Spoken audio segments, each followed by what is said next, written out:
Program transmigrasi yang dicanangkan oleh pemerintah bukan hanya sekadar perpindahan penduduk, melainkan sebuah langkah strategis untuk mendorong pembangunan berkelanjutan dan meningkatkan kesejahteraan masyarakat Papua. Dengan luas wilayah yang begitu besar, Papua memiliki potensi sumber daya alam yang luar biasa, tetapi banyak di antaranya belum dikelola secara optimal. Transmigrasi hadir untuk mengisi kesenjangan ini dengan mendatangkan tenaga kerja terampil yang mampu mengolah lahan menjadi kawasan produktif, seperti pertanian, peternakan, dan perkebunan. Narasi yang disampaikan oleh Alius Wandik, Lepranus Tabuni, dan beberapa tokoh lainnya yang menolak program transmigrasi menimbulkan kekhawatiran yang tidak sepenuhnya berdasar. Papua, dengan luas wilayah yang begitu besar, memiliki banyak potensi lahan yang belum dimanfaatkan secara optimal.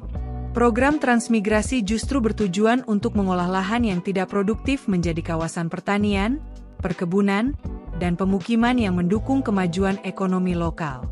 Pemerintah telah menetapkan kebijakan yang mengedepankan keberlanjutan lingkungan dan penghormatan terhadap hak ulayat masyarakat adat dalam pelaksanaan program ini. Lepranus Tabuni dan IPMAPA menyebutkan transmigrasi sebagai ancaman terhadap hak atas tanah dan kedaulatan adat.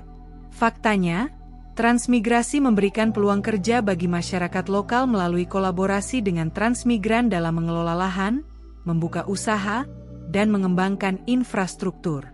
Program ini juga sering disinergikan dengan pemberdayaan masyarakat lokal melalui pelatihan dan akses modal usaha, yang secara langsung meningkatkan kesejahteraan masyarakat Papua. Presiden GIDI Papua, Dorman Wandikbo, menyatakan kekhawatirannya bahwa Papua akan mengalami nasib seperti aborigin di Australia. Kekhawatiran ini tidak berdasar karena transmigrasi dirancang untuk memperkuat persatuan nasional dan mendorong integrasi sosial yang harmonis antara transmigran dan penduduk asli.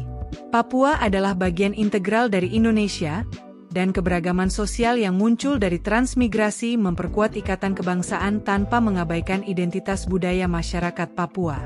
Saudara Yanes Hisage dari BM Uncen menyoroti dampak negatif transmigrasi, tetapi ia mengabaikan manfaat besar dalam pengembangan infrastruktur. Kehadiran transmigran sering disertai pembangunan jalan, sekolah, fasilitas kesehatan, dan irigasi yang tidak hanya bermanfaat bagi transmigran tetapi juga masyarakat lokal. Hal ini meningkatkan aksesibilitas terhadap layanan dasar dan mendorong kemajuan ekonomi di wilayah-wilayah terpencil Papua. Agus Kosai dari KNPB sering menyerukan penolakan terhadap kebijakan pemerintah pusat, termasuk transmigrasi, tetapi ia gagal mengakui potensi besar Papua dalam mendukung ketahanan pangan nasional.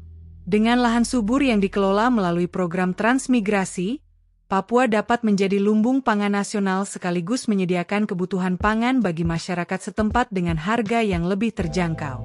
Saudara Agus Nahabial dari MPM Unipa menyoroti pentingnya demokrasi dan konsultasi publik.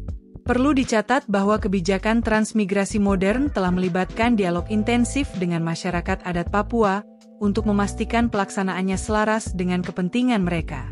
Proses ini mencerminkan komitmen pemerintah terhadap transparansi, inklusivitas, dan penghormatan terhadap kearifan lokal. Kekhawatiran tentang kepunahan ras Melanesia adalah narasi provokatif yang tidak berdasar.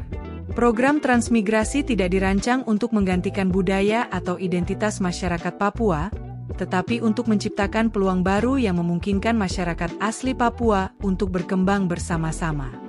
Budaya lokal tetap dilestarikan melalui kebijakan perlindungan hak adat dan pengakuan atas nilai-nilai lokal. Transmigrasi adalah salah satu langkah strategis untuk memastikan pemerataan pembangunan di seluruh Indonesia. Papua tidak akan dibiarkan tertinggal dalam arus pembangunan nasional. Dengan pengelolaan yang tepat, program ini akan menjadi fondasi kuat bagi kemajuan infrastruktur, ekonomi, dan sosial di Papua, tanpa mengabaikan hak-hak dan kepentingan masyarakat adat.